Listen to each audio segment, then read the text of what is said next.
Hi, welcome to the Cup That Cheers. My name is Elizabeth, and I am starting this channel as a way to continue my reenacting and history teaching when I can't go to events and when I can't demonstrate things for students. I'm a history teacher, I am a sewing teacher, I'm an independent historian, independent scholar of all things having to do with history. Literature and music and food history and especially costume and fashion history and sewing, basically social and domestic history, anything that has to do with the ordinary lives of ordinary people in the past. My background is in English literature and in history. That's what my degrees are in. I have worked at a historical museum as a history interpreter for 14 years. And that's what really got my interest started in specializing in California history, because that's where I live. And currently I work as a library technician in an elementary school, and I have taught California history to my students there, as well as American history and sewing. I've taught beginning hand sewing and beginning machine sewing as an after-school enrichment class to elementary school students.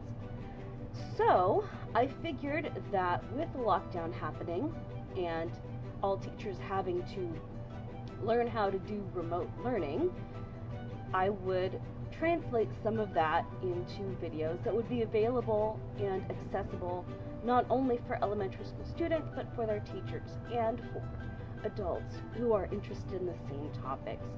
So my first video is going to be the beginning of a series. Essentially, my beginning hand sewing class that I taught to my elementary school students translated into video. My hand sewing class took 6 weeks, 6 separate meetings of 2 hours each. I'm not going to make 2-hour-long videos, don't worry, but I will break it down, and I hope it will be useful to those people who are beginning to sew, who want to get into sewing, but might be a bit intimidated as to what to choose, how to do it, how to make the stitches.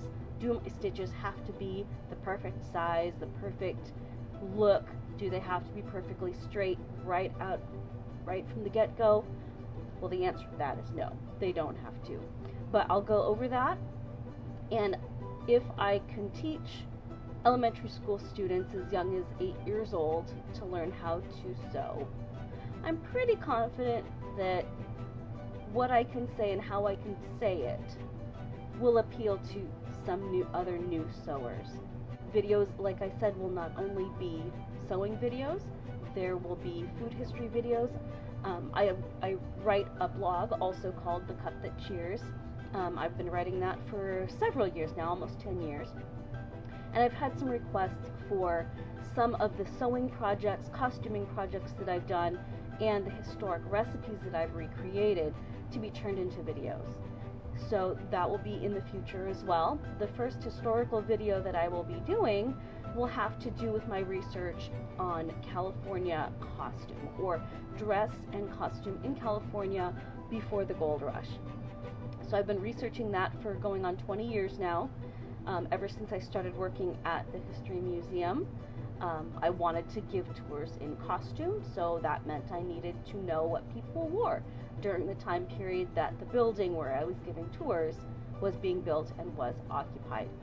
So research is ongoing, but I will be putting up a video later this month having to do with my research and where it is right now as to what people wore at the various time periods in California, various decades before the gold rush.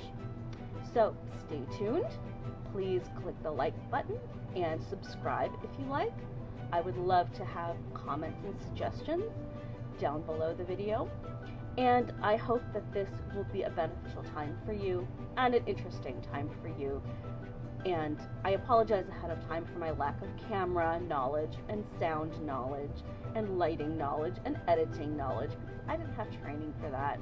I just had to learn on the fly during remote learning and lockdown. So, see you later. Bye.